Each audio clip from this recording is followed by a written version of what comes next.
Hi, everyone. Judge Andrew Napolitano here for Judging Freedom. Today is Wednesday, October 29th, 2025. Our dear friend Phil Giraldi joins us now. Phil was the Witkoff, Kushner, Trump Gaza plan just a scam to allow the Israelis to be relieved of the domestic pressures put on them by the hostage families? I'm not so sure scam is the right word. I think this is something that was contrived right from the beginning as a mechanism to give Israel all the options in terms of what it would do, how it would do it, how long it would continue to play the ceasefire card or the peace plan peace plan card, and gave Israel the options to start it up again, the fighting, which is exactly what they did back the last time there was a ceasefire. They came up with excuses that were considered by most to be fallacious, and that's essentially what they've done again this time. And in the one day that the ceasefire has been broken, they killed over 100 Palestinians, including, as usual, mostly women and children. What is the status of affairs on the ground now? Is the IDF physically located in Gaza as an illegal occupying army, notwithstanding the so called peacefire agreement signed at Sharm el Sheikh? Well, the thing is, there are two questions there. I think everybody in the international community, but Israel and the United States, would argue that Israel is in occupation of both the areas on the West Bank and also Gaza illegally. And this is a war crime, an international crime. And the other question is, is Israel an occupation? Yeah. Well, when you look at the so-called yellow line that they've constructed in Gaza, the Israelis have apparently 53% under their occupation, and it's only the other 47% that's been basically, at least temporarily, ceded to the Palestinians. Wow. And what was Netanyahu's excuse for ordering? I don't know if he used the word massive or forceful, because I don't know what he said in Hebrew or exactly how it's translated into English, but something like that. Response that resulted in 100 deaths, 34 of them children. Yeah, well, basically, he said it would be a massive response, and that's indeed what it was. And the Gazans, of course, who were looking around for food and shelter, weren't prepared for this, and that's why the count of dead was so high just for one day. And yeah, Netanyahu has his game to be played here is to keep himself politically viable, and politically viable means doing things that his extreme right wing friends like Ben Gavir and Smotrich are demanding that he do. So he's got to do that. If this ceasefire goes into something perhaps uh, more temporarily permanent, if I can use that expression. Temporarily permanent, yeah. Remember Milton Friedman. There's nothing more permanent than a temporary government program, but that's sort of the flip side of this. That's right. Ben Gavir, the one who's the head of what would be considered the Israeli equivalent of the American FBI, of all things, actually said, now that the hostages are home, it's time for us to go back in and finish the job. He's actually said that in public. And I don't know the audience to which he said it, but he was cheered by them. Yeah, that's correct. And of course, it's for Ben Gavir and Smotrich, it's has long been gospel, as it were. They have been saying that right from the beginning that the solution is basically to destroy Hamas completely. And they have also said that their intention would be to drive out the Palestinians also completely, sending them into the Sinai Desert or Sudan are the two places I've seen mentioned, and getting rid of them essentially. And that's of course what's going on also. What's going on in Gaza tends to obscure what's going on in the West Bank, which in some ways is almost more horrific. You have these gangs of settlers who have been given automatic weapons, and they're observed by the Israeli army, and they're allowed to go in and kill Palestinians, destroy all their livelihood. I mean, they've destroyed over 100,000 olive trees, the oil of which is heavily dependent, required by the Palestinians to survive. It's one of the few products that they have. So they're destroying all that. They're destroying the villages. They're driving people out of their homes. They're killing livestock. These are not nice people. These people are odious. And the sooner that the United States public continues its evolution now, where it's beginning to see the light about who's running this country, Right. the better. You know, Aaron Mate was just on, and he told us that many of these people are his former neighbors in Brooklyn. Mm. These are American Jews who have gone to the West Bank to maim, kill, and steal. Yeah, that's precisely. And These of are course, not necessarily Israelis. well, they're dual nationals. They're American citizens, and they're also, in most cases, Israeli citizens too. A Jew can step off the plane into Israel and become a citizen the next day. A Christian or a Muslim or me and you cannot do that. So this is the backdrop to what these people, where they come from. And of course, a lot of the most extremist American Jews are in places like Brooklyn. Many of these ultra-Orthodox sects are extremely radical, and this is basically what's happening. These people have gone over there, they give them a gun, and they go out and they kill people.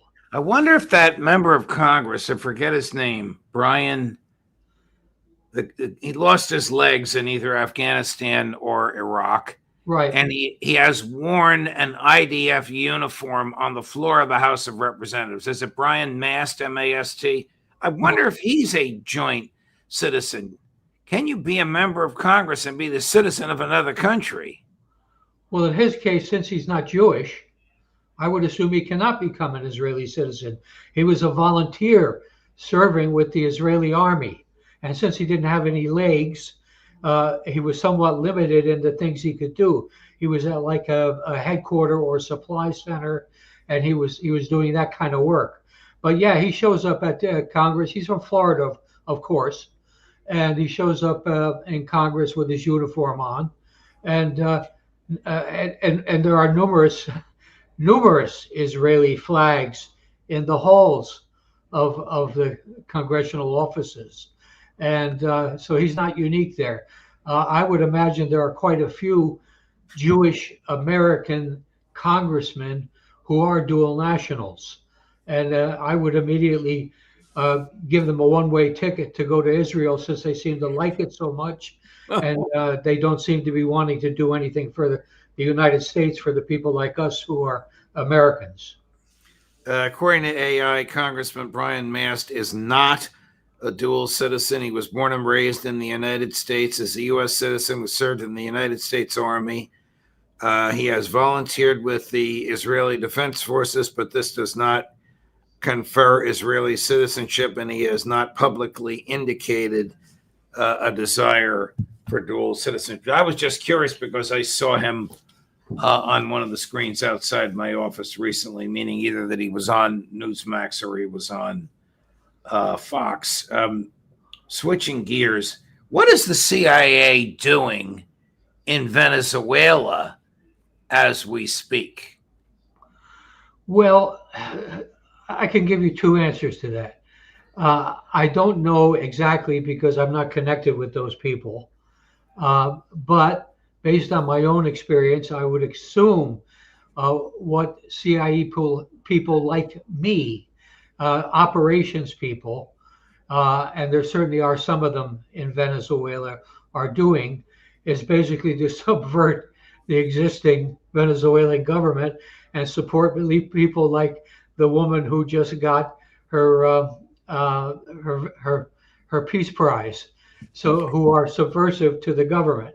So Right. that's what they're doing. They're mixing it up to weaken the government, maybe to bring it down, and playing that kind of game. But I want to play a clip. This is the Venezuelan Interior Minister. So this also is the rough equivalent of the head of the FBI for Venezuela.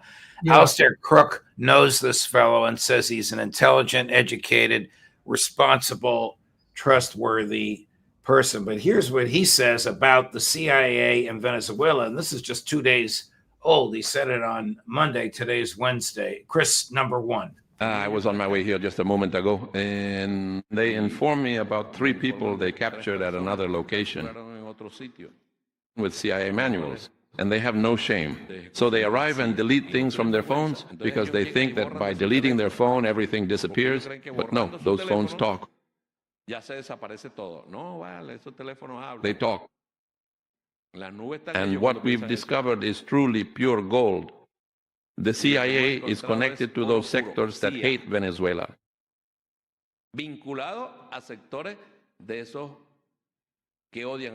live in peace and security in this country, so please just leave us alone. It is undoubtedly an act of aggression. These military exercises, which they are currently conducting together with Trinidad, are clear provocations.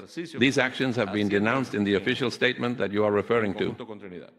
Para una provocación denunciada en este comunicado.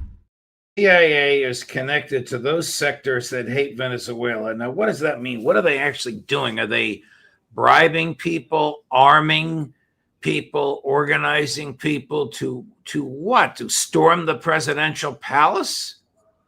Well, again, based on my own experience, they're probably in touch with all the groups that are hostile to the current regime there. They're probably funding them. They're probably giving them advice and that kind of thing. But the specific incident he just spoke about on the video is what I saw this morning, reporting that some armed individuals, I think they were presumed to be Colombians, and the presumption was that they had been armed and trained by the CIA, probably in a neighboring country, and sent in there to make trouble. Now, the gentleman who just spoke obviously said, you know, these were obviously trained by the CIA, done by the CIA. I'm not so sure how he knows that. He said something about a manual. Did the manual have a cover that said this is the CIA official publication? I doubt that. You know, there's on both sides, there's a lot of presumptions about who is doing what to whom. And I wouldn't necessarily trust all the details. But as I say, in my own experience, it would be an overthrow type operation that CIA would be running, and they would be running it with the Venezuelans themselves, the Venezuelans who consider themselves to be against the regime. Sort of like when they overthrew Salvatore Allende in Chile in the 70s. Yes, absolutely. They found a lot of people in the Chilean military who were not sympathetic with Allende, and these were the people that they kind of got in touch with and provided support for. Okay. And that's the way the game works. Here's President Maduro himself, also on October 27th, 2 days ago, saying that the CIA is planning false flag operations on a U.S. ship docked in Trinidad. I don't know how he knows that, but this is what he's claiming. Chris, number 2. Sábado en la noche.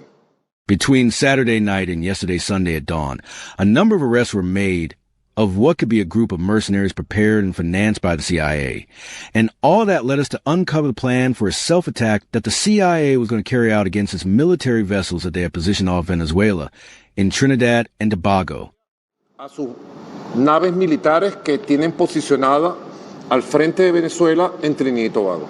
Con el barco ese que metieron en Trinidad y Tobago. That is what was intended with that ship they brought into Trinidad and Tobago, where unfortunately the Prime Minister of Trinidad and Tobago is an enabler and promoter of war because of her own personal, physical, mental, and moral weaknesses. I mean, would the CIA have its own agents or assets attack an American ship so that Hegseth could claim we were attacked and thereby have a pretext for invading Caracas? Would anybody believe the Venezuelan military was crazy enough to launch an unprovoked attack on an American ship, given the hardware and magnitude of personnel assembled right off their coast? Well, I would put it this way. I would have said prior to Donald Trump and Marco Rubio being the key players in this kind of thing, I would have said that this is ridiculous, that would not occur. A false flag like that attacking one's own ship in a harbor in a neighboring country as a false flag incident, pretending that they're Venezuelans. I think it's too crazy for words. But it's the sort of thing Donald Trump might go for. How are Venezuela and Colombia enemies of the United States? How do they pose any threat whatsoever to the national security of the United States? Well, they basically, prior to the U.S. cranking it up with these essentially phony, it seems, drug charges, I would have said they pose no threat to the United States.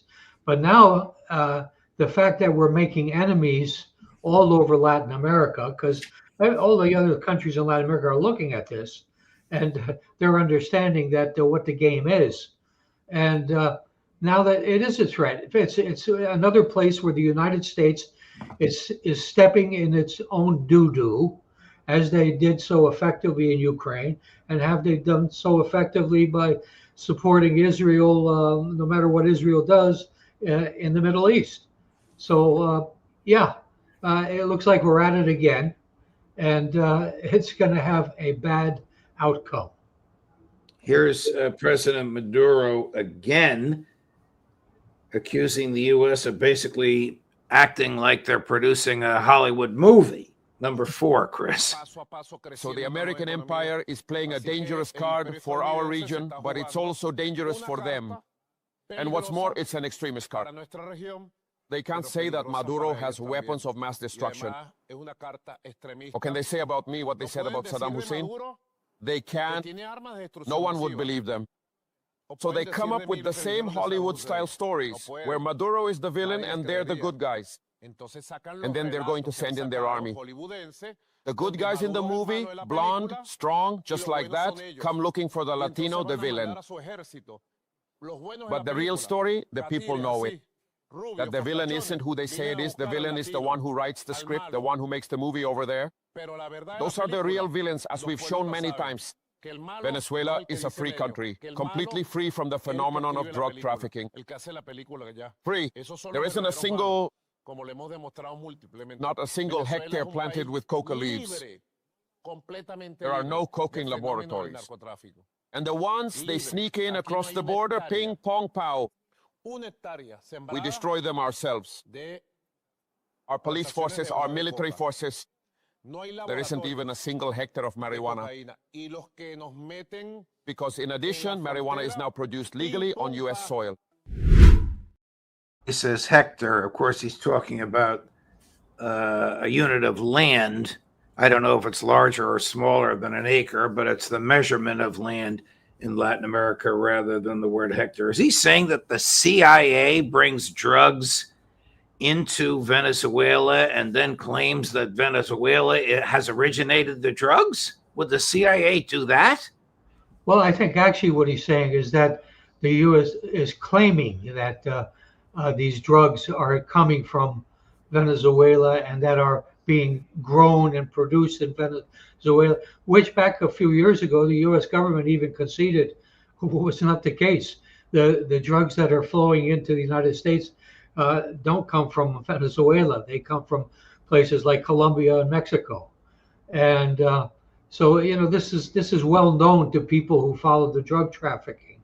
And well, sure, the CIA will follow orders, particularly as Trump tends to fire anyone who doesn't follow orders. and they would do something stupid if Trump and the director of CIA is a total non-entity. Um, this ever since he's been appointed, I don't know if he has any say in anything. I think a lot of this stuff is coming out of Rubio. It's coming out of the Department of War, and it's coming out of Donald Trump's empty head. Scott Ritter, our mutual friend and colleague, says that Rubio is extremely dangerous and has been dreaming about invading Venezuela since he was in the House of Representatives, before he was even in the Senate. Yeah, I mean, that's a fact. Rubio is one of these crazy Cubans who came to the United States and decided he was going to take on all of Latin America and reform it. And he's done a fine job, as we would all know. Right. By the way, one of the viewers tells me that a hectare is about 2.5 acres. So yeah. it's a unit of measurement of land. You get the picture. He said there's not a single square hectare of coca leaves or of marijuana being grown in Venezuela, but marijuana is legally grown. He's quite correct. In the United States, I think marijuana is legal in about 37 of the 50 states, even though technically it's still illegal at the federal level. The feds have decided under Joe Biden and Donald Trump not to enforce that law. What is the Trump administration? Your piece, A Nation at War, has fascinated me. What is the Trump administration doing in Africa? In Africa, Phil? Well, it's heavily engaged in Somalia, which is hardly ever reported, and Sudan also. There have been a number of incidents that are on the back page of the New York Times, given 2 lines describing how there have been 3 strikes again in Somalia, X number of people killed, same sort of thing in Sudan, and these are the unreported kind of places where the U.S. is in with a heavy hand, and there doesn't seem anywhere that Trump and company don't seem to think that the locals would be improved by becoming more like Americans. Well, that's maybe a debatable factor. Yeah. So the president of peace is participating in or funding wars almost all across the planet: Europe, Asia, South America, Africa. They probably should pick a fight in the Arctic or Antarctica so that they can complete the circle. Yeah, I suspect they're going to do that. I mean, they keep citing the Arctic, because the Arctic, you know what the Arctic is. It also borders on Russia, and those are bad people. And as a result, we have to straighten out the Canadians, because the Canadians also border on the Arctic area, as does Greenland. So we're trying to straighten them all out to do the right thing by the United States of America. And if we have to, we'll invade them and take them over. Exactly. Wow.